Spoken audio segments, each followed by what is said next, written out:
تینوں شرارتی خرگوشوں نے محشم اور میسف کے گالوں پر ہاتھ رکھ کر باقاعدہ اپٹن سے مساج بھی کر دی تھی۔ شادی بھائی کی ہے، انہیں جا کر مبارک دو گدو، یہ کیا لگایا میرے فیس پر؟ مہمش کی دھار سن کر وہ تینوں دم دبا کر محشم کے پیچھے جا چھپے تھے کہ بات چیت نہ ہونے کے باوجود بھی جانتے تھے کہ ان کی ڈال بڑے بھائی کو ہی بننا تھا۔ محشم جو جزا کو اپٹن لگانے کی ساری کارروائی نہایت دلچسپی سے دیکھ رہا تھا، اچانک ضیاء الدین مہمش نے ان پر حملہ کر دیا تھا۔ ان کے لاکھ منع کرنے کے باوجود ان دونوں نے محشم کا چہرہ بھی ڈھیر ساری اپٹن سے بھر دیا تھا اور ان کے منہ پر کوئی 7-8 طرح کی مٹھائی بھی ایک ساتھ ٹھونس ڈالی تھی۔ محشم ان دونوں کو گھورتا ہوا اٹھ ہی رہا تھا کہ تبھی سے اپنے پیچھے سے 2 ہاتھوں نے انہیں دوبارہ دبوچا تھا۔ یہ میسف اور محشم کا جونیئر آفیسر کامران تھا۔ ان دونوں نے بھی محشم پر حملہ کر کے اس کے چہرے کو ڈھیروں ڈھیر اپٹن سے بھر دیا تھا۔ محشم اپنی درگت بنوانے کے بعد تعصب سے سر ہلاتا ہوا اٹھا تھا اور پھر آنٹی زرینہ بیگم سے واش روم کا پوچھتے ہوئے جزا کو دیے کے واش روم کے روم سے منہ دھو کر آیا تھا، مگر باہر آتے ہی پھر سب نے گھیر لیا تھا۔ آج اس کے دونوں چھوٹوں نے بھی سنجیدگی کا چولا اتار پھینکا تھا۔ وہ دونوں بھی کامران اور ضیاء الدین کے ساتھ مل کر محشم کو زج کر رہے تھے، اور اب تو جزا کی حالت بھی مٹھائی کھاتے کھاتے خراب ہو گئی تھی۔ جہاں سب ایک دوسرے میں مگن مایوں کا فنکشن انجوائے کر رہے تھے، وہیں ہال میں سب لوگوں سے دور ایک طرف کونے میں کھڑی رمشا سلگتی نظروں سے جزا اور محشم کے خوشی سے چمکتے چہروں کو گھور رہی تھی۔ وہ باپ کے کہنے پر یہاں آ تو گئی تھی، مگر اپنی آنکھوں کے سامنے چلتے اس منظر نے اس کے تن بدن میں جیسے آگ لگا دی تھی۔ محشم کا جزا کے لیے التفات اسے سلگائے دے رہا تھا۔ ابھی کچھ دیر پہلے جب محشم آس پاس کا سب کو بھلائے جزا میں گم تھا، تب بھی رمشا کے اندر قربت کی آگ بری طرح بھڑک رہی تھی، اور اب بھی ان دونوں کو خوشباش دیکھ کر اس کے اندر نفرت کے بھانبر جل رہے تھے۔ ہاں، وہ جل رہی تھی، فنا ہو رہی تھی، تبھی بڑی مشکل سے خود پہ کنٹرول کرتے ہوئے باہر کی طرف بڑھ گئی تھی، اور اس بات سے بالکل انجان تھی کہ کوئی بہت دیر سے اس پہ نظریں رکھے ہوئے تھا۔ شام کو محشم کے ساتھ ہال میں داخل ہوتے ہی محشم کی تیز نظروں نے رمشا نامی اس حاسد لڑکی کو نہ صرف دیکھ لیا تھا، بلکہ شروع سے ابھی تک وہ اسے بہت غیر محسوس انداز میں نظریں ٹکائے ہوئے تھا۔ مہمش کو رمشا کے چہرے پر سجے تاثرات کچھ صحیح نہیں لگ رہے تھے۔ وہ لڑکی اس کے بھائی کی خوشیوں کی دشمن تھی، اور مہمش اپنے بھائی کی زندگی کے ان خوشی بھرے موقع پر کسی بھی قسم کی کوئی گڑبڑ نہیں چاہتا تھا۔ اس لیے ابھی رمشا کے باہر نکلتے ہی مہمش بھی اس کے پیچھے پیچھے ہی باہر کی طرف بڑھا تھا، مگر باہر پورچ میں رمشا کو اپنی گاڑی میں بیٹھ کر جاتے دیکھ کر وہ ایک پرسکون سانس بھرتا ہوا اندر واپس پلٹ رہا تھا اور واپس آ کر اپنی جگہ پر بیٹھ گیا تھا۔ اس نے سوچ لیا تھا کہ اب وہ رمشا پر مہندی، بارات اور ولیمے تک بھی نظر رکھے گا۔ بہت دیر بعد بمشکل تمام مائیوں کی رسم ختم ہوئی تھی اور ہال سے مہلک روم میں موجود ضیاء صاحب اندر چلے آئے تھے۔ ساتھ ہی وہ سارے دوسرے مہمانوں کو کھانے کے لیے ڈائننگ ہال میں لے گئے تھے۔ زرینہ بیگم اور پری کی امی بھی مہمان خواتین کو ساتھ لیے ہال سے چلی گئی تھی۔ اب اس ہال میں محشم اینڈ فیملی اور ضیاء صاحب کی فیملی فرینڈز کے سوا اکا دکا عورتیں بچی تھیں۔ پری نے جلدی سے خرگوشت سے باہر رکھا ساؤنڈ سسٹم اندر منگوا لیا تھا۔ تب جا کر راز کھلا تھا کہ پری کے فون جو اس نے شام کو جزا کے پاس رکھوایا تھا، وہ باہر رکھے ساؤنڈ سسٹم کے ساتھ کسی نے کنیکٹ کیا ہوا تھا۔ تبھی کچھ دیر پہلے اس کا پسندیدہ سانگ پورے زور و شور سے ہال میں بج رہا تھا۔ شکر تھا کہ ماموں جان نے سانگ پورا ہونے سے پہلے ہی بند کر دیا تھا۔ پری کو پتا تھا کہ یہ کارنامہ جزا کے سوا کوئی اور نہیں کر سکتا، مگر وہ تو شام سے ہی اندر تھی، پھر پری کا فون باہر لے کر کون کیا ہوگا؟ پری نے سوچتے ہوئے ایک بار پھر سے ہال میں نظر دوڑائی، اور پھر اس کی نظر تینوں بنیز پر پڑی تھی۔ وہ پورا معاملہ اس کی سمجھ میں آ چکا تھا، یعنی جزا نے تینوں خرگوشوں کی مدد سے ایک کام کیا ہوگا، مگر اب میوزک سسٹم کے ساتھ پری کو اپنا فون بھی مل گیا تھا۔ تینوں خرگوشوں کے ہاتھ میوزک سسٹم لگ چکا تھا،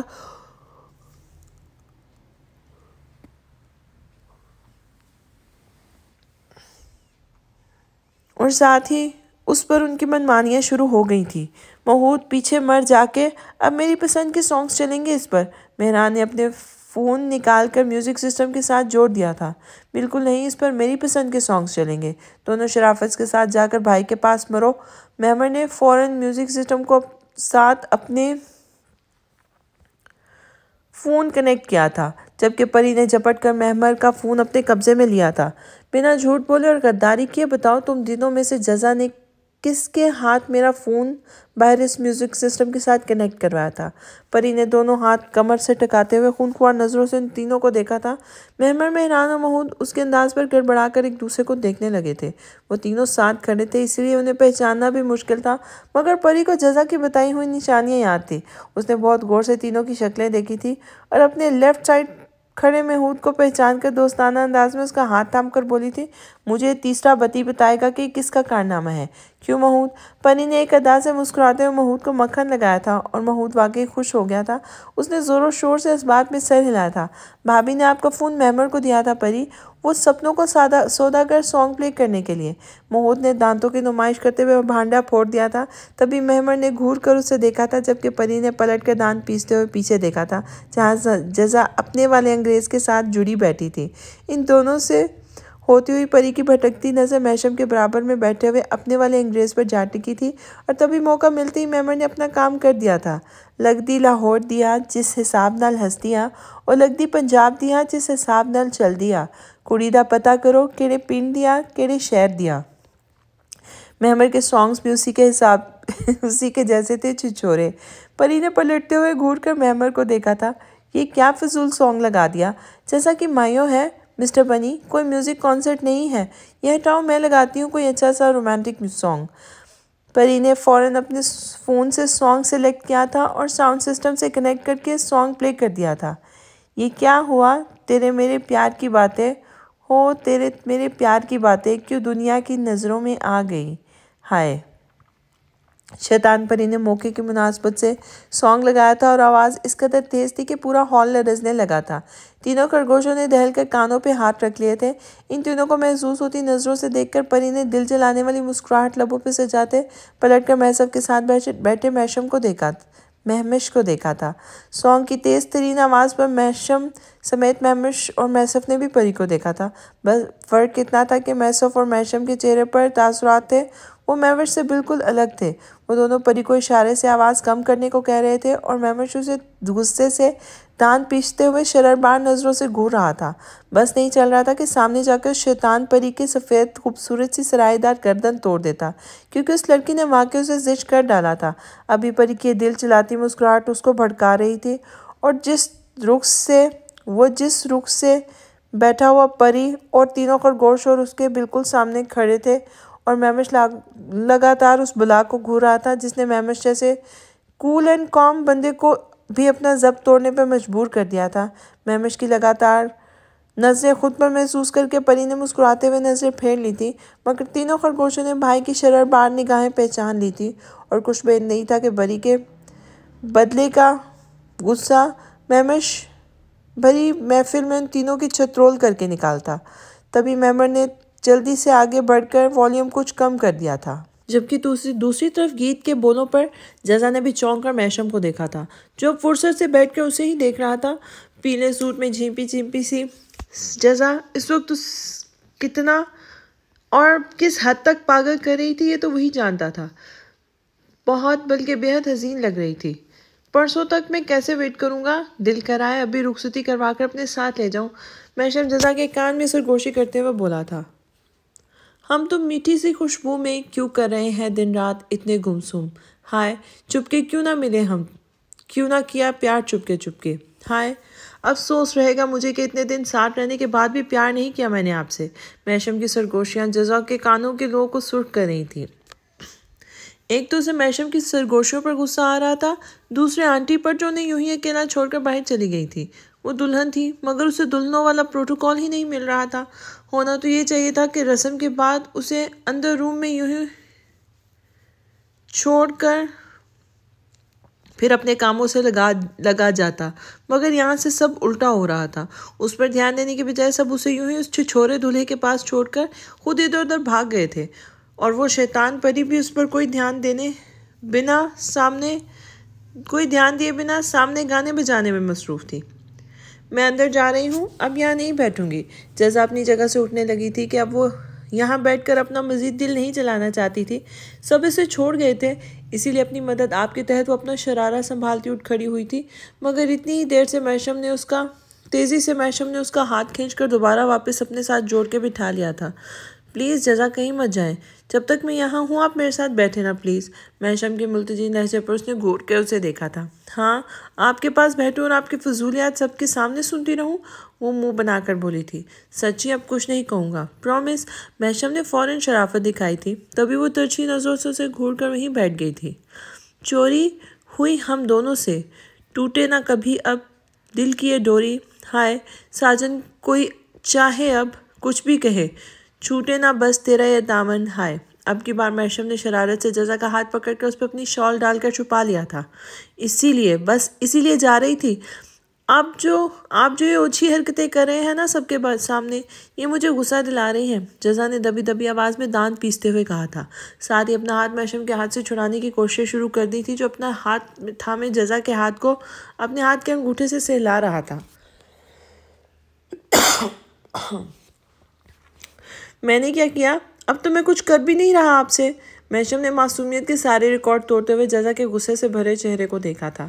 یہ بھی شکر تھا کہ کوئی ان دونوں کی طرف متوجہ نہیں تھا۔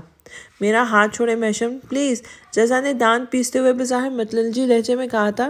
تبھی تیزی سے کوئی چیز آ کر ان کی گود میں گری تھی۔ جزا نے چونک کر اس گود میں پڑے گیندے کے بھاری نکلی پھول کو دیکھا اور پھر گردن گھما کر پھول پھینکنے والے کی طرف دیکھا تھا۔ حسب توقع پری تھی جو تینوں خرگوشوں کے ساتھ کھڑی مسکراتے ہوئے دونوں بروج کاٹ کر جزا کو ہی دیکھ رہی تھی۔ جزا کا غصہ اس شیطان پری کو دیکھ کر کچھ اور بڑھا تھا، ساتھ ہی اس نے پری کے ساتھ کھڑے ان تینوں خرگوشوں کو بھی گھورا تھا، جو ان کی نظروں سے خائف ہوتے ہوئے فوراً پلٹ کر میوزک سسٹم میں چھیڑ چھاڑ کرنے لگے تھے۔ سانگ ایک بار پھر چینج ہو گیا تھا۔ ہماری شادی میں ابھی باقی ہیں ہفتے 400 برس لگے، یہ ہفتے کیسے ہوں گے پار؟ نہیں کر سکتا میں ایک اور بھی دن انتظار، آج ہی پہنا دے آج ہی پہنا دے تیری گوری باہوں کا ہار، او پونم او جانم او۔ اب کی بار گانا شادی کے مطابق لگایا گیا تھا۔ اس کے بولوں پر محشم محظوظ ہو کر بے ساختہ مسکرایا تھا، جبکہ جزا نے نروس ہوتے اپنے پاس پڑی کولڈ ڈرنک کی خالی بوتل پری کی طرف اچھالی تھی، جو جزا کی طرف پیٹ کے کھڑی جزا کے عین گھٹنے پر جا لگی تھی، اور اس نے پلٹ کے غصے سے لال بھپکا چہرہ لیے بیٹھی جزا کو دیکھا اور مزے سے مسکرا کر پلٹ گئی تھی۔ ڈھیٹ پری، اف، مجھ سے 2 دن انتظار کرنا مشکل ہے اور یہ 4 ہفتے آگے بڑھوا رہا ہے۔ محشم نے دوبارہ جزا کے کان میں سرگوشی کی تھی۔ سیدھے بیٹھے رہیں ورنہ آپ کے سامنے پورا اپٹن کی پلیٹ آپ کے سر پہ الٹ دوں گی، نروس ہوتے جزا نے جھلا کر کہا تھا، مگر تبھی محشم نے جزا کا ہاتھ اوپر کیا تھا اور پھر اپنی پاکٹ سے ایک ڈبیا نکالی تھی اور دیکھتے ہی دیکھتے جزا کی انگلی میں بے حد نفیس سی انگلی پہ انگوٹھی پہنائی تھی۔ جزا نے چونک کر اس بے حد خوبصورت سی رنگ کو دیکھا تھا۔ یہ میں نے اپنی پہلی کمائی سے آپ کے لیے لی تھی، سوچا تھا جب کبھی ملا تو آپ کو دوں گا۔ رونمائی میں یہی رنگ میں آپ کو دینا چاہتا تھا، مگر اب میرا ارادہ بدل گیا ہے۔ رونمائی کے لیے مجھے کچھ اور پسند آ گیا ہے، اس لیے سوچا ہے رنگ بھی آپ کو دے دوں۔ محشم نے جزا کے ہاتھ دوبارہ تھام کر دیکھتے ہوئے کہا تھا۔ یہ گولڈ کی بے حد نفیس گول شیپ کی رنگ تھی، جس میں گرین اور پرپل پتھروں کو کاٹ کر بے حد نفیس پھولوں کا ڈیزائن بنایا گیا تھا۔ سانگ ایک بار پھر چینج ہو چکا تھا۔ سن سونیا، سن دلدار، خود سے بھی زیادہ تجھے کرتے ہیں پیار، تو ہی تو خدا، تو ہی میرا سنسار، خود سے بھی زیادہ تجھے کرتے ہیں پیار۔ محشم نے معنی خیز نظروں سے دوبارہ سے جزا کو دیکھا تھا، مگر اب وہ خود ٹکٹکی باندھے محشم کو دیکھ رہی تھی۔ وہ سمجھتی تھی کہ ان 14 سالوں میں محشم نے اسے یاد ہی نہیں کیا تھا، مگر محشم نے نہ صرف اسے یاد کیا تھا بلکہ آج اپنی یادوں کو ثبوت کے طور پر جزا کی انگلی میں بھی سجا دیا تھا۔ اپنا جہان سب سے جدا ہم بنائیں گے، پیاری سی خوشیاں چن کے دنیا سے لائیں گے، اتنا تو کر مجھ پہ اعتبار، خود سے زیادہ تجھے کرتے ہیں پیار، سن سونیا، سن دلدار۔ گانے کے بول جزا کو محشم کے دل کی حقائق سنا رہے تھے۔ جزا ان الفاظوں کی گہرائی کو اپنے دل سے محسوس کر رہی تھی۔ اس کا ہاتھ اب تک محشم کے ہاتھ میں دبا ہوا تھا، جو چمکتی آنکھوں کے ساتھ لبوں پر مسکراہٹ سجائے یک ٹک جزا کو ہی دیکھ رہا تھا۔ اب جزا نے بھی کب سے پہنا ہوا بے نیازی کا چولا اتار کر پھینک دیا تھا۔ وہ اب چاہ کر بھی اس شخص کو غصہ نہیں دکھا سکتی تھی، کیونکہ وہ واقعی محشم کے موز اور جذبات کے سامنے ہارتی جا رہی تھی۔ حالانکہ یہ سچ تھا کہ وہ تخیلیاتی دنیا میں رہنے والی لڑکی نہیں تھی، مگر وہ ایک نارمل لڑکی ضرور تھی، جس کے کچھ خواب تھے، ارمان تھے، تمنائیں تھیں۔ ہر نارمل لڑکی کی طرح اس کے بھی تمام خوابوں، خیالوں اور تمناؤں کا محور مرکز بس ایک شخص کی ذات تھی، وہ تھا اس کا ہم سفر، اس کا محرم، اس کا شوہر، اس کا محشم۔ دوسری طرف جزا اگر محشم سے محبت کرتی تھی تو خود محشم بھی اسے محبت نہیں بلکہ عشق کرتا تھا، اور شاید محشم کی یہ بات سچ ہی یہ بات سچ ہی تھی کہ اس نے جزا کو اپنی دعاؤں میں مانگا تھا۔ یقیناً یہ اس کی دعاؤں کا اعجاز تھا جو ناممکن صورتحال میں بھی اللہ نے ایسے حالات پیدا کر دیے تھے کہ وہ دونوں دوبارہ سے ایک دوسرے کے ہونے جا رہے تھے۔ ماما ٹھیک ہی کہتی تھی کہ جزا کا نصیب اصل سے محشم سے ہی چھوڑ دیا گیا ہے۔ تبھی تو جب وہ سب ہی امیدیں چھوڑ چکے تھے کہ اب جزا اور محشم پھر سے دوبارہ مل نہیں سکیں گے، تب اللہ نے ایک ایسا سبب پیدا کر دیا جو کسی کے وہم و گمان میں بھی نہیں تھا۔ خود جزا کو یقین نہیں تھا کہ اب وہ محشم سے کبھی مل بھی سکے گی، کیونکہ اس نے محشم کی لاپرواہی اور ضد بھی دیکھی تھی، اور اپنے بابا کی شدید مخالفت کو وہ دیکھ چکی تھی۔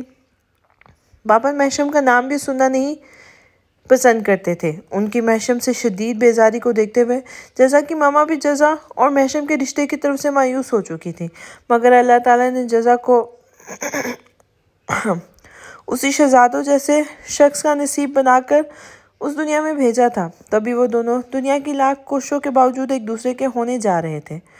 اب بھی یہی سب سوچتے ہوئے جزا محشم کی خوبصورت چاکلیٹ براؤن آنکھوں میں دیکھتی جا رہی تھی، جن کی بے تحاشا خوبصورتی سے اسے مسمرائز کر رہی تھی، تو ان میں موجود محبت و اپنائیت بھری چمک ان آنکھوں کو مزید خوبصورت اور خاص بنا رہی تھی۔ جزا کو ناز تھا خود پہ کہ غیر معمولی خوبصورتی کا حامل شخص اس کا ہمسفر تھا، جو نہ صرف خوبصورت چہرے کا مالک تھا بلکہ اس کے دل کو بھی اللہ نے بہت خوبصورتی سے بنایا تھا۔ جزا کے لیے یہ بات احساس ہی باعث فخر تھا کہ اس سامنے بیٹھا شہزادوں جیسی آن بان والا شخص صرف اور صرف اس کا تھا۔ اس شخص کے دل کے علاوہ اس کی پوری ذات پر وہ حکومت کرتی تھی۔ محشم بلا شرکت غیرے صرف اور صرف جزا کا تھا، اور جزا کی محبت میں پور پور ڈوبا ہوا تھا، اور جزا کے سامنے اس نے خود کو سرنگوں کر ڈالا تھا۔ یہ احساس جزا کو دور اوپر کہیں آسمانوں کی سیر کروا رہا تھا، جہاں وہ ہلکی پھلکی سی ہو کر اڑتی پھر رہی تھی۔ وہ دونوں بھول گئے تھے کہ وہ کہاں بیٹھے ہیں، کیوں بیٹھے ہیں، کیا کر رہے تھے۔ وہ بس سب کچھ فراموش کیے ارد گرد کے ماحول کو بھلائے ایک دوسرے کو دیکھتے ہوئے نہ جانے کب تک کیوں ہی گمسم سے بیٹھے رہتے کہ اچانک پری کی تیز آواز پر دونوں ہی ہڑبڑا کے ہوش میں آئے تھے۔ مانا کہ آپ دونوں کی شادی سے پہلے ہی آلریڈی آپ میاں بیوی ہیں اور ایک دوسرے کو ٹوٹ کر چاہتے ہیں، مگر محبت کے مظاہرے کم سے کم سب کے سامنے تو نہ کیا کریں نا۔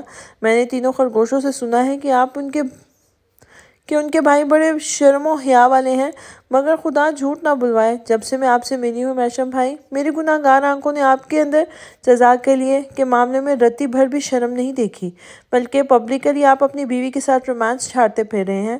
تم بتاؤ مہران بنی، کیا میں غلط کہہ رہی ہوں؟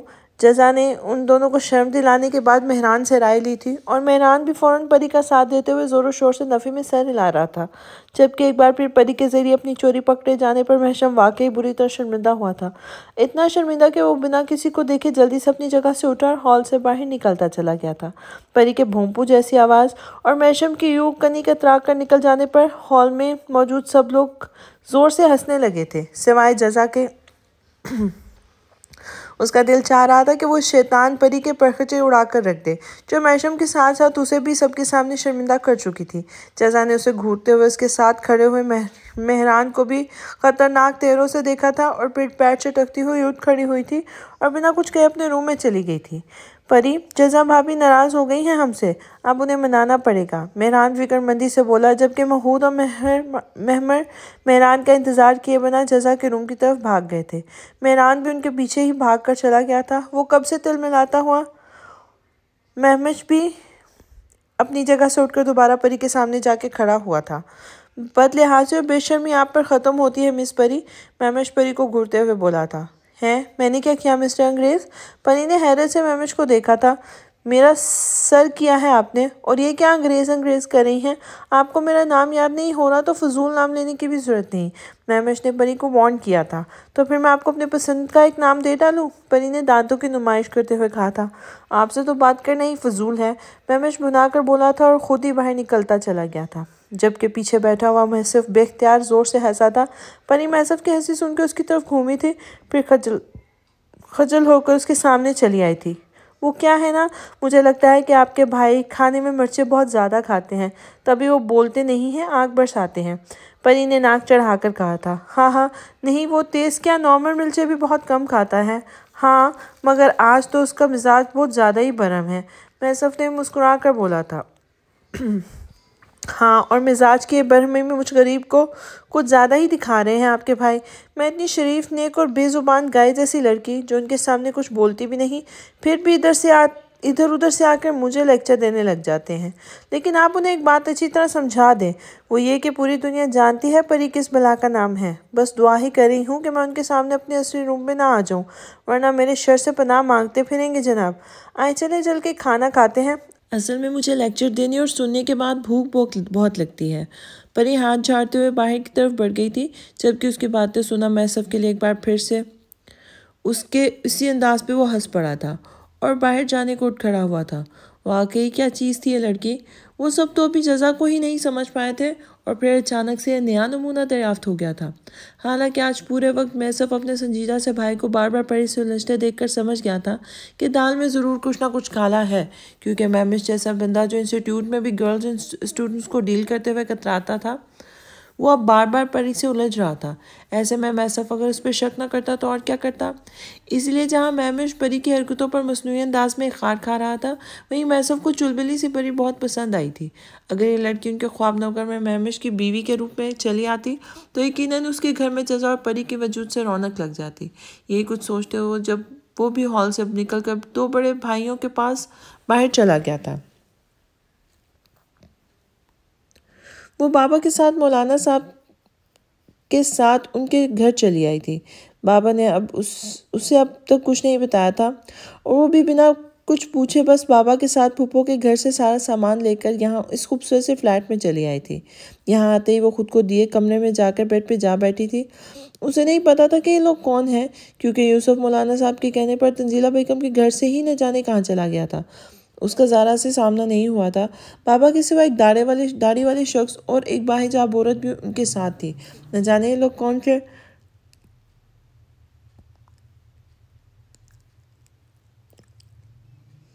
اس کے بابا کے ملنے والے تھے یا حسان بھائی کے، یا شاید وہ فلیٹ انہی لوگوں کا تھا۔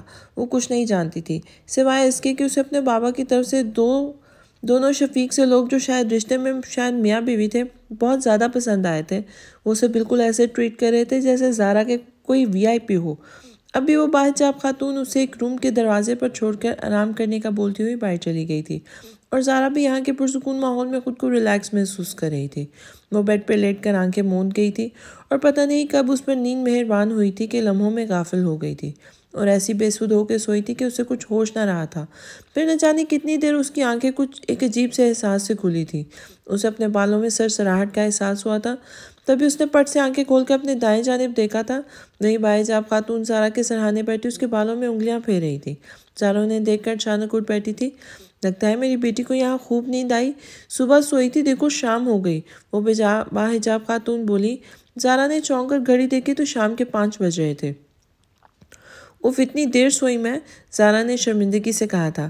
ارے کوئی بات نہیں بیٹا، تمہارا اپنا گھر ہے، اچھا ہوا سو گئی، فریش ہو گئی ہوگی، چلو آپ کے بابا آپ کو باہر بلا رہے ہیں، وہ باحجاب خاتون زارا سے بولی تھی۔ زارا نے اس بات میں سر ہلایا تھا اور باتھ روم کی طرف بڑھ گئی تھی۔ ابھی وہ فریش ہو کر منہ پونچھتی ہوئی باہر ہی آئی تھی کہ بابا اسے لے کر اپنے بیڈ پر بیٹھے دکھائی دیے تھے۔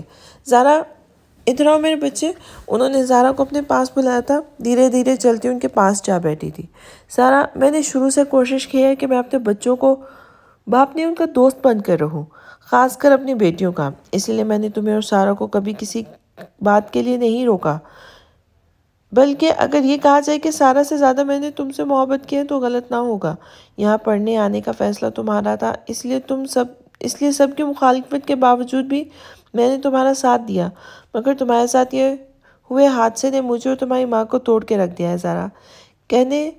کہتے ساتھ ہی سرفراز صاحب کی آنکھیں تیزی سے نم ہوئی تھی، مگر انہوں نے کمال ضبط کا مظاہرہ کرتے ہوئے خود کو کنٹرول کر لیا تھا، اور مزید بولے تھے، آج اس بدبخت کا دل بھی تمہیں ملے غم کا بوجھ سہارنے سے انکار کر چکا ہے۔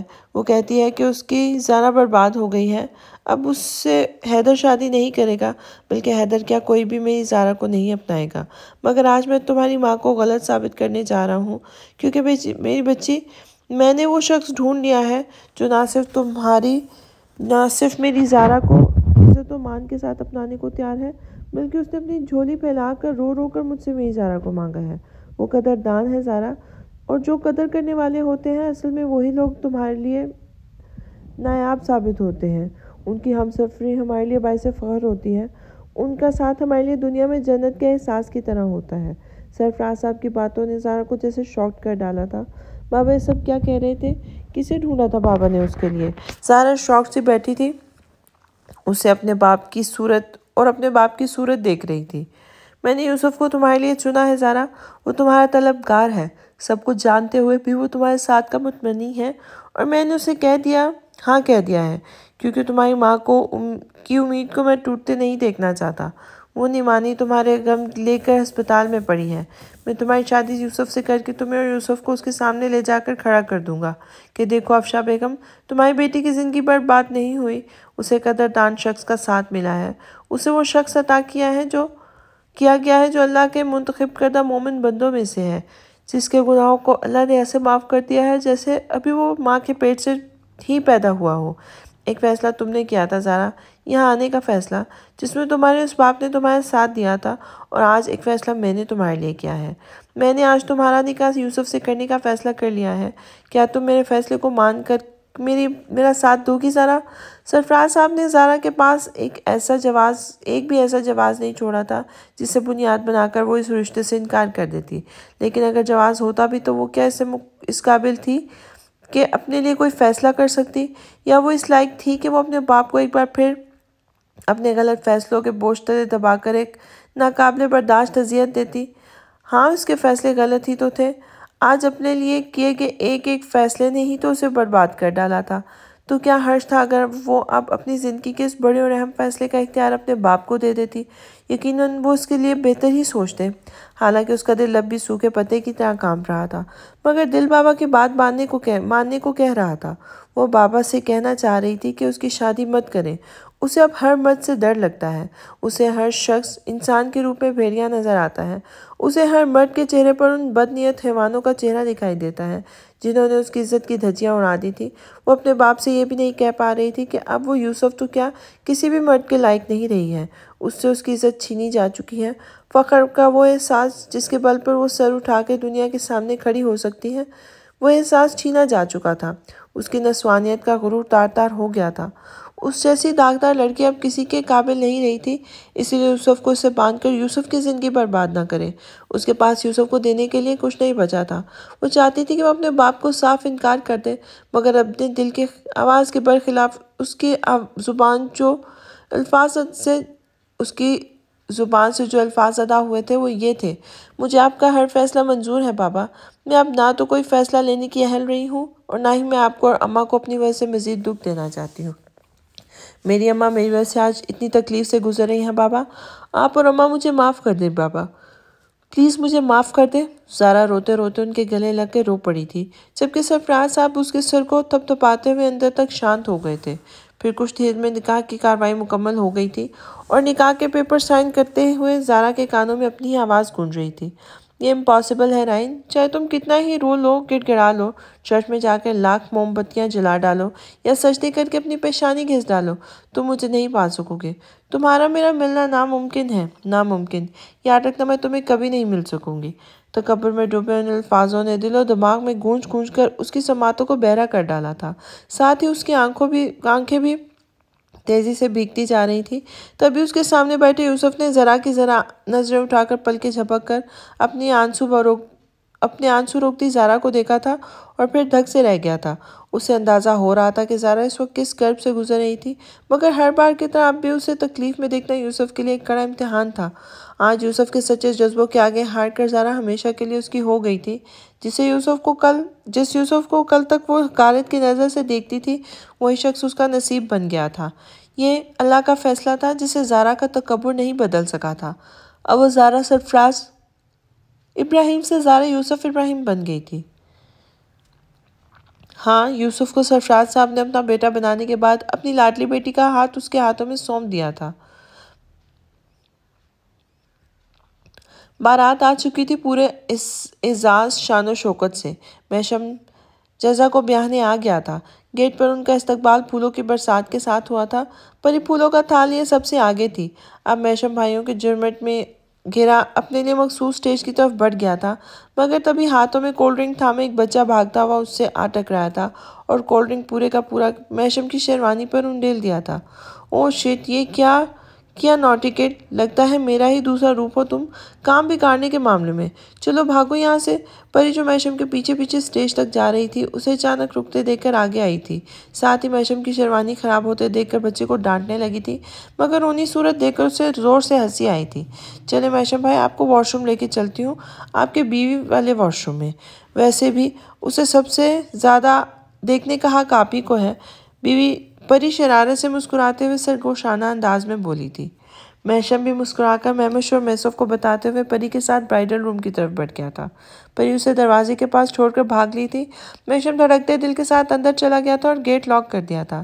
سامنے ہی شیشے کے سامنے رکھے اسٹول پر لمبا سا گھونگھٹ ڈالے نکسک سی تیار جزا کو دیکھ کر وہ جیسے فریز ہو گیا تھا۔ جزا حسین نہیں، حسین تر لگ رہی تھی، بلکہ کسی موم کے گڑیا کی طرح۔ لال رنگ اس پہ اتنا کھل رہا تھا کہ محشم کا دل پہلو سے باہر نکلا جا رہا تھا۔ وہ دھیرے دھیرے چلتا ہوا جزا کے سامنے گھٹنوں کے بل جا کے بیٹھ گیا تھا۔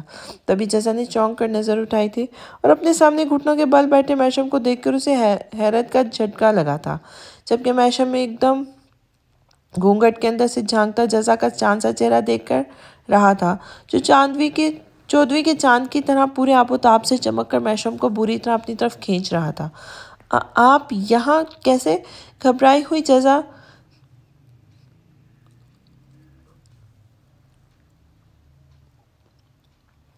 محشم کو گھٹنوں کے بل اپنے سامنے بیٹھے دیکھ کر سٹپٹا گئی تھی۔ جزا، میں نہیں جانتا آج میرے پاس وہ الفاظ ہوں گے بھی یا نہیں جن کا سہارا لے کے میں آپ کی شان میں کچھ کہہ سکوں، مگر اتنا ضرور جانتا ہوں کہ آج محشم ابراہیم اس روب حسن کے آگے گھٹنے ٹیکنے پر مجبور ہو گیا ہے۔ میں نے آج تک آپ کو ایک بیوی کی طرح نہیں چھوا، کبھی ہاتھ نہیں لگایا، شوہر ہونے کے ناطے اپنا کوئی حقوق وصول نہیں کیا، مگر آج ایک عاشق کی طرح ضرور سراہوں گا۔ ایک دیوانے کی طرح اس حسن کی تاب نہ لا کر اپنا ہوش کھو دوں گا، ایک پروانے کی طرح آپ پر قربان ہو کر فنا ہو جاؤں گا۔ آج اب اپنے شوہر کی محبت میں گرفتار ہونا ہو، مگر اس عاشق کے عشق کے آگے گھٹنے ضرور ٹیک دیں گی، اتنا مجبور ہو جائیں گی کہ چاہتے ہوئے بھی میری محبت میرے عشق میں ڈوبنے سے خود کو روک نہیں سکیں گی۔ محشم کے وہی سر پھونکتے الفاظ جو جزا کو جکڑ لیتے تھے، اب بھی وہ لفظوں کے سیر میں کھوتی جا رہی تھی، مگر اچانک ہی اس کے ذہن میں اسپارک سا ہوا تھا۔ تبھی وہ سنبھل کر اٹھ کھڑی ہوئی تھی اور محشم کی طرف سے رخ موڑ لیا تھا۔ محشم ابھی اس کی تقلید میں کھڑا ہوا تھا۔ کون سا حق، کون سی محبت، کیسا عشق؟ شوہر کے حقوق یاد ہیں، بیوی کا حق یاد نہیں؟ عاشق بننے کی بات کرتے ہیں، عاشق آپ جیسے نہیں ہوتے، چیختے چلاتے ڈراتے دھمکاتے۔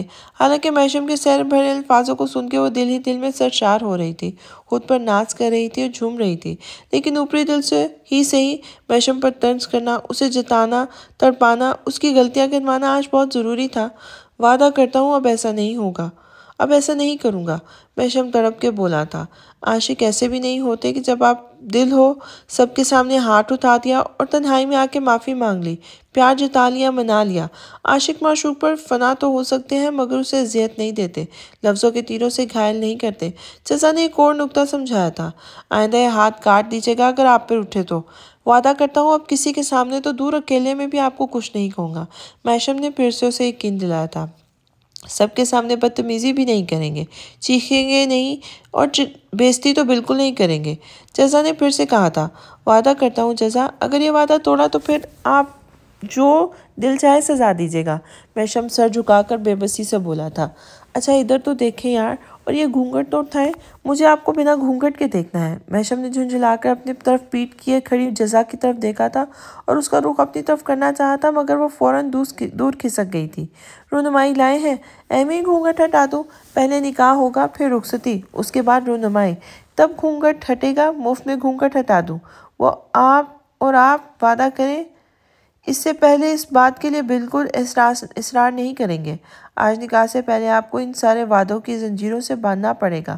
جزا نے کڑی پابندی عائد کر دی تھی، تبھی میشم پھر سے بے بس ہو گیا تھا، ہار گیا تھا۔ اف یہ ظالم لڑکی! اچھا وعدہ، پکا وعدہ۔ میں وعدہ کرتا ہوں کہ آج آپ سے کیے ہوئے تمام وعدے تا عمر نبھاؤں گا۔ میشم نے پورے دل سے کہا تھا کہ اچانک دھر سے دروازہ کھول کر پھر سے پری بیچ میں مداخلت کرنے روم میں چلی آئی تھی۔ آنکھوں میں دایاں ہاتھ مصنوعی انداز میں لگایا ہوا تھا۔ لگتا ہے پری ہمارے پیچھے ہمارے بیڈ روم تک بھی چلی آئے گی۔ میشم نے جھک کر جزا کے کان میں بڑی لاچار لہجے میں سرگوشی کی تھی۔ اس کی بات سن کر جزا نے لب بھینچ کر بمشکل مسکراہٹ ضبط کی تھی۔ میشم بھائی، میں نے اس بار کچھ بھی نہیں دیکھا، مگر جلدی باہر چلیں، آپ کا چھوٹا ورژن اب دھواں چھوڑنے والا ہے۔ انجن بنا ادھر سے ادھر گھوم رہا ہے۔ لے دے کے انہیں بھیڑنے کو ہی میں ہی ملتی ہوں، لیکن بس میرا صبر اب ٹوٹنے والا ہے۔ اگر کسی دوسرے انگریز مطلب مسٹر میشم کو سنبھالیں، ورنہ میں ان کا حشر نشر کر دوں گی۔ پری کی دھمکی سن کر میشم جلدی سے واش روم کی طرف بھاگا تھا کہ واقعی پری سے کچھ بعید نہیں تھا، وہ سب کے سامنے ہی مہمش کا سر حشر نشر کر دیتی۔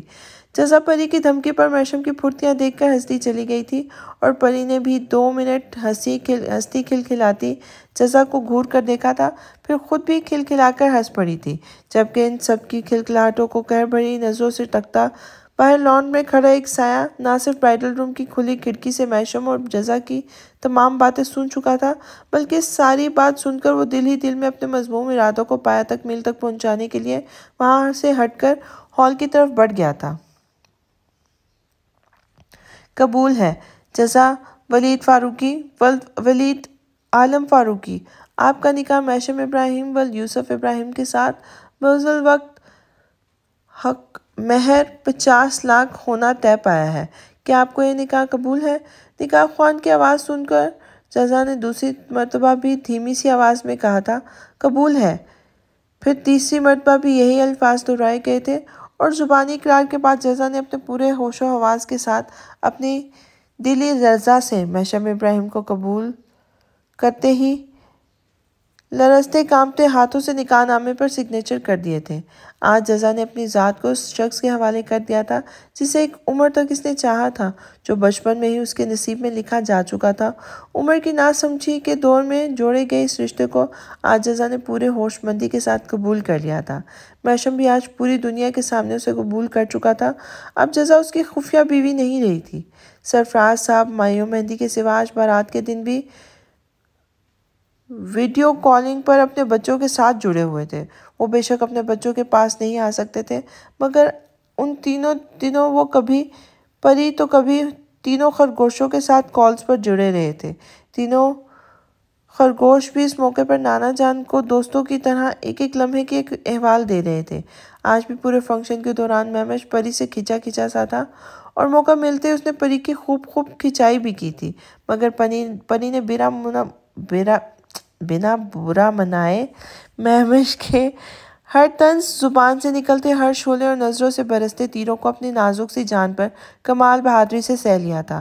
ساتھ ہی اس نے میشم کے ساتھ سنجیدگی اور خوش اخلاقی کا ایسا لاجواب مظاہرہ کیا تھا کہ مہمش سمیت جزا، میشم، تینوں خرگوش اور میسف اشش کر اٹھے تھے۔ تینوں خرگوشوں نے ابھی پرسوں جزا سے معافی مانگنے کے بعد کل مہندی کا پورا فنکشن ان کے ساتھ وفاداری نبھاتے ہوئے گزارا تھا۔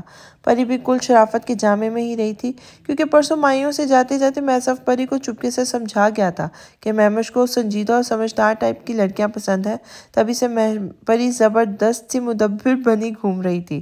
آج یہ شرافت، خوش اخلاقی اور سنجیدگی کا مصنوعی مظاہرہ بھی اس سلسلے کی ہی ایک کڑی تھا، اور پھر اسی طرح ہنسی مذاق مستی میں سارا وقت گزر گیا تھا۔ پورا فنکشن خیریت و عافیت نپٹ گیا تھا۔ ڈنر کے بعد رخصتی فوراً عمل میں آئی تھی۔ جزا کی بارات جس شان و شوکت سے آئی تھی، اسی سجدت کے ساتھ ضیاء الدین صاحب نے اپنی بیٹی جیسی جزا کو اپنی دعاؤں کے سائے میں رخصت کیا تھا۔ آج واقعی انہوں نے حق دوستی صحیح معنوں میں ادا کر دیا تھا۔ جزا کی آنکھیں آج بار بار اپنے ماں باپ کی یاد میں برس رہی تھی، اس لیے جب اسے رخصت کر کے میشم کی گاڑی میں بٹھایا گیا تھا تب وہ سو کرتی روئے جا رہی تھی۔ ڈرائیونگ سیٹ پر میشم بھی موجود تھا۔ جزا اس کے ساتھ ہی فرنٹ سیٹ پہ آ کے بیٹھی تھی، اور میشم نے ایک کے بعد ایک دونوں چھوٹوں کو کال کر کے گھر پہنچنے کی ہدایت دی تھی، شرارتی خرگوشوں کا خیال رکھنے کی تاکید بھی کی تھی۔ پھر کال بند کرنے کے بعد ہی اس نے گاڑی سٹارٹ کر دی تھی، مگر جزا کے آنسو تھے کہ تھم ہی نہیں رہے تھے۔ جزا میری جان بس کر دیں، اتنا روئیں گے تو مجھے لگے گا میں آپ کو رخصت کروا کے نہیں بلکہ کڈنیپ کر کے لے کے جا رہا ہوں۔ محشم نے گاڑی کا رخ موڑتے ہوئے کہا تھا۔ مذاق مت کریں محشم، مجھے ماما پاپا یاد آ رہے ہیں، جزا نے بھرائی ہوئے لہجے میں بولتے ہوئے کہا اور پھر سے زور و شور سے رونا شروع کر دیا تھا۔ تبھی محشم نے گاڑی کی سپیڈ سلو کر کے جزا کا ہاتھ پکڑ کے اپنی طرف کھینچا تھا اور اس کے ٹیکے جھومر سے سجے ماتھے پر اپنے لب رکھ دیے تھے۔ خالہ جانی کا بیٹا تو ہے نا آپ کے ساتھ؟ اب محشم نے سچ مچ گاڑی ایک سائڈ پر روک کر جزا اس کی طرف رخ کیا تھا اور ایک بار پھر اس نے جزا کا ہاتھ تھام کر چوما تھا اور محشم کو پوری طرف اپنی طرف متوجہ دیکھ کر جزا کی زبان جیسے تالو سے چپک کے رہ گئی تھی۔ محشم گاڑی چلائیں، میں ٹھیک ہوں۔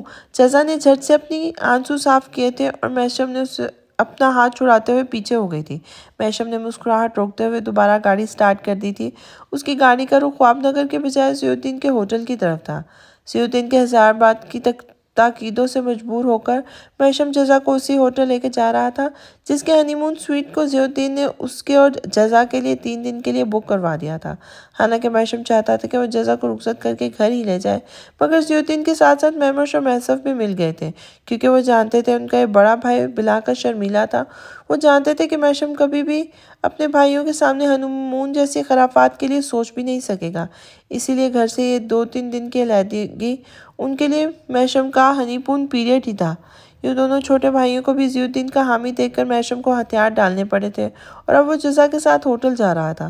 اس بات سے انجان گاڑی ہوٹل سے اس کے گاڑی کو فالو کر رہی تھی۔ خوبصورت گلابوں سے سجی سجائی سیج پر وہ آنکھوں میں ڈھیروں خواب سجائے دھڑکتے دل کے ساتھ بیٹھی محشم کی منتظر تھی اور ستائشی نظروں سے چاروں طرف دیکھ رہی تھی۔ یہ کمرہ نہیں، اس کے خوابوں کا طلسم کدہ تھا جسے محشم نے اتنی خوبصورتی سے سجوایا تھا کہ جزا جس طرف نظر ڈالتی تھی اس کی آنکھیں خیرہ ہو جاتی تھی۔ آج اسے اس کے صبر کا انعام مل گیا تھا۔ یہ وہ انعام تھا جس کا یقین اسے نانا جان نے دلایا تھا۔ اس کی ثابت قدمی اور حوصلے کے بدلے آج محشم اس کا ہو گیا تھا۔ اگر جزا نے اپنے پورے ہوش و حواس میں اپنے دل کی رضامندی کے ساتھ اس شخص کو قبول کیا تھا جسے صرف 5 سال کی عمر میں ہی اس کا بنا دیا گیا تھا، تو محشم نے بھی جزا کے دل میں پلتے ان تمام خدشات اور بدگمانیوں کو اس خوبصورتی کے ساتھ دھو ڈالا تھا کہ جزا کے دل میں اب پورے مان اور کروفر کے ساتھ صرف اور صرف محشم ابراہیم کی محبت براجمان تھی۔ نہ اس کے دل میں محشم کے لیے کوئی بدگمانی باقی رہی تھی اور نہ ہی کوئی گلہ شکوہ موجود رہا تھا۔ محشم نے جزا کو پورے فخر و عزت کے ساتھ ایک دنیا کے سامنے اپنا لیا تھا، تبھی تو جزا نے بھی پورے دل کے ساتھ اپنے جسم کا پور پور سر سے لے کر پاؤں تک اپنے ہمسفر کے لیے سجا ڈالا تھا۔ ایک نئی زندگی کا آغاز، ایک نئی سفر کی شروعات کرنے کے لیے وہ محشم کے ساتھ ساتھ قدم با قدم چلنے کو تیار تھی۔ آج اس کے دل کی ہر دھڑکن خواب نہ کر کے اس ہمراہی کی منتظر تھی جسے پہلی نظر میں ہی دیکھ کر جزا نے خود کو بہار دیا تھا۔ آج جزا اور اس کا ہمراہی ہمیشہ کے لیے ایک ہونے والے تھے۔ وہ فنکشن سے سیدھی محشم کے ساتھ پہاڑوں پر بنے اس خوبصورت سے ہوٹل میں آئی تھی۔ محشم اسے اس سجے سجائے کمرے میں کسی قیمتی شے کی طرح سنبھال کر لے آیا تھا اور کمرے میں داخل ہوتے اس نے جزا کو لا کر بیڈ پہ بٹھا دیا تھا، جبکہ وہ سکڑ سمٹ کر بیڈ پر محشم سے قدرے فاصلے پر بیٹھ گئی تھی۔ اس کی شرم و گریز کو دیکھ کر محشم مسکرانے پہ مجبور ہو گیا تھا۔ جزا میری جان، محشم کی محبت بھری پکار پر جزا نے اپنی پلکیں اٹھا کر اسے دیکھا تھا، مگر تبھی محشم کے فون کی رنگ بجی تھی اور وہ بدمزہ ہو کر فون کی طرف متوجہ ہوا تھا، مگر فون کی سکرین دیکھ کر وہ جلدی سے اٹھ کھڑا ہوا تھا۔ اس کی ایک بہت ضروری کال آ رہی تھی، مگر روم میں شاید سگنلز کی پرابلم تھی، آواز ٹھیک نہیں آ رہی تھی، اس لیے وہ جزا سے ایکسکیوز کرتے کال سننے باہر چلا گیا تھا۔ اب جزا ریلیکس ہی ہو کر پورے کمرے کا جائزہ لے رہی تھی۔ آج اس کا ذہن و دل صرف محشم کے تصور سے آباد تھا۔ تبھی وہ سرشار سی بیٹھی محشم کی ہمراہی کے خواب اپنی آنکھوں میں سجائے اس کی آمد کی منتظر تھی۔ I love you محشم، وہ اپنی خوبصورت گہری کالی آنکھوں سے آنکھیں بند کر کے زیر لب بولتی ہوئی مسکرائی تھی کہ تبھی روم کا دروازہ کھول کر جارحانہ انداز میں کوئی اندر آیا تھا۔ جزا مزید سمٹ کر بیٹھ گئی تھی، مگر آنے والے نے چیل کی طرح جھپٹ کر جزا پہ حملہ کیا تھا اور اس کے بالوں کو پکڑ کر دانت پیستے ہوئے گرائی تھی۔ کمینی چڑیل، تو کیا سمجھتی ہے اس سٹیج پر بیٹھ کر تو محشم کو مجھ سے چھین سکتی ہے؟ میں سب کچھ جان چکی ہوں۔ آج جب اس برائڈل روم میں تو محشم سے وعدے اور عہد لے رہی تھی نا، تبھی میں نے سارا سچ اپنے کانوں سے سن لیا تھا۔ محشم نے تو اب تک تجھے چھوا بھی نہیں ہے اور آج تجھے حاصل کرنا چاہتا ہے نا، مگر سن، وہ میرا ہے، میرا۔ تو اسے کبھی حاصل نہیں کر سکے گی، کیونکہ میں تجھے اس قابل ہی نہیں چھوڑوں گی۔ میں تیرا وہ حشر کروں گی کہ محشم تجھے دیکھنا تو دور، تجھ پر تھوکنا بھی پسند نہیں کرے گا۔ پھر اسے پلٹ کر میرے پاس ہی آنا پڑے گا۔ وہ کہہ رہا تھا نا، میری جیسی اس کا نصیب کبھی نہیں بن سکتی، اب میرے جیسی ہی اس کا نصیب بنے گی۔ اسے پانے کے لیے میں تجھ سے تو کیا خدا سے بھی لڑ جاؤں گی۔ رمشا نے جزا کو زور سے پیچھے دھکا دیا تھا۔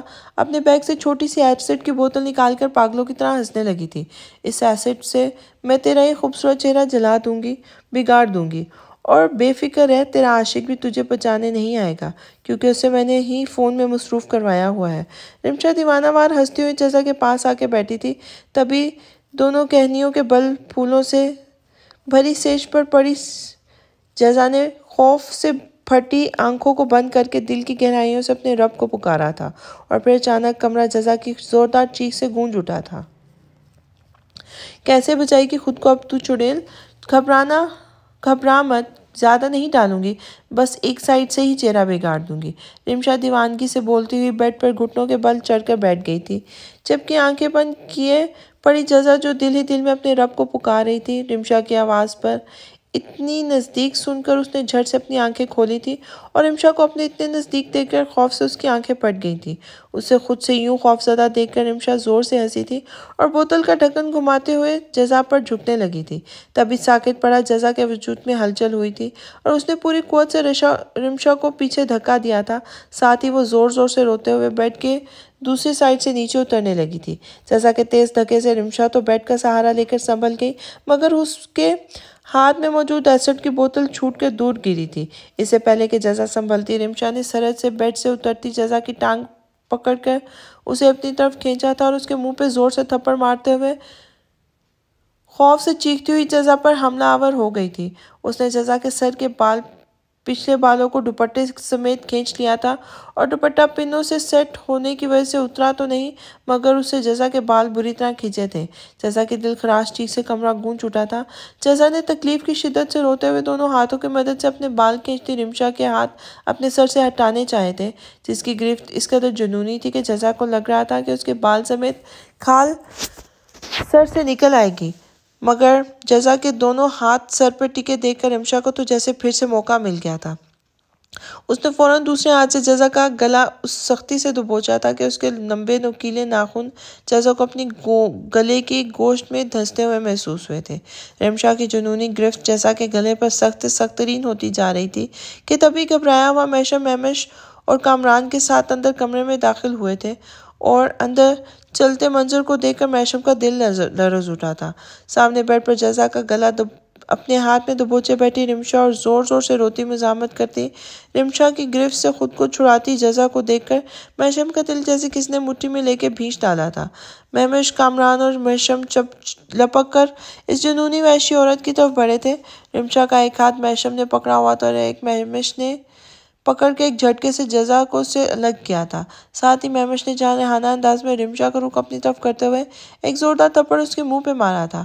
محشم کے بھاری ہاتھ سے تھپڑ نے رمشا کا منہ گھما کے رکھ دیا تھا، اور وہ پلٹ کر دور جا گری تھی۔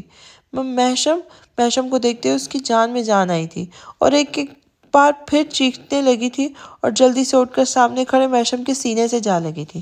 محشم نے بھی اسے کسی قیمتی متاع کی طرح اپنے سینے سے لگا کر دونوں بازوں کے حصار میں سمیٹ لیا تھا۔ مہمش اور کامران سامنے دیوانوں کی طرح ہنستی رمشا کی طرف بڑھ گئے تھے، جو اب سیدھی ہو کر دیوار سے لگ کے بیٹھ گئی تھی۔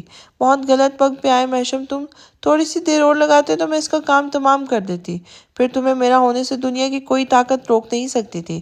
یہی دیوار ہے نا تمہارے اور میرے بیچ، میں اسی دیوار کو گرانے آئی تھی آج۔ رمشا دیوانوں کی طرح ہنستے ہوئے بولتی جا رہی تھی۔ محشم خون آشام نظروں سے سامنے بیٹھی رمشا کو دیکھنے لگا تھا۔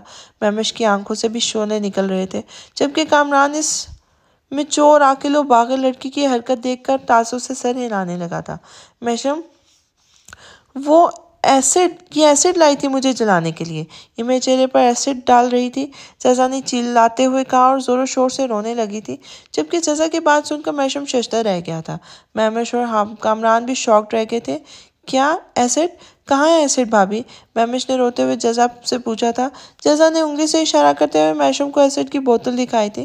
مہمش بھاگتا ہوا اس کونے میں پہنچا تھا۔ شکر تھا بوتل ابھی بھی بند تھی۔ ہاں ایسڈ، میں اس معصوم چڑیل کا ایک خوبصورت چہرہ جلا ڈالنا چاہتی تھی، مگر افسوس ایسا نہیں کر سکی۔ تم لوگوں نے جلدی آ کر میرا سارا کام بگاڑ کر رکھ دیا، مگر فکر مت کرو میشم، میں جزا کو اکیلا نہیں چھوڑوں گی، اب بھی نہیں۔ بچا کر رکھنا تم بیوی کو اب مجھ سے، بلکہ ہو سکے تو 7 تالوں میں قید کر کے رکھ دینا، کیونکہ آزاد گھومے گی تو میں اسے زندہ نہیں رہنے دوں گی، مار ڈالوں گی میں اسے۔ تم صرف میرے ہو میشم۔ رمشا دیوانگی سے بولتی اٹھ کھڑی ہوئی تھی۔ مہمش اور کامران کی موجودگی میں جزا میشم سے الگ ضرور ہوئی تھی، مگر خوف کی وجہ سے اس کا ایک بازو تھامے کھڑی تھی۔ لیکن یہی منظر ایک بار پھر رمشا کو کھلانے کا باعث بنا تھا اور وہ دوبارہ جزا پر جھپٹی تھی، مگر اس بار اسے بیچ میں ہی کامران اور مہمش نے روک لیا تھا۔ مگر اب میشم کی دماغ کا میٹر گھوم گیا تھا۔ اس نے اپنا بازو پکڑے کھڑی جزا کا ہاتھ اپنے ہاتھ سے ہٹایا تھا اور جارحانہ انداز میں رمشا کی طرف بڑھا تھا، اور پھر ایک کے بعد 2 3 4 میشم نے رمشا کے منہ پر لگاتار نہ جانے کتنے تھپڑ مارے تھے۔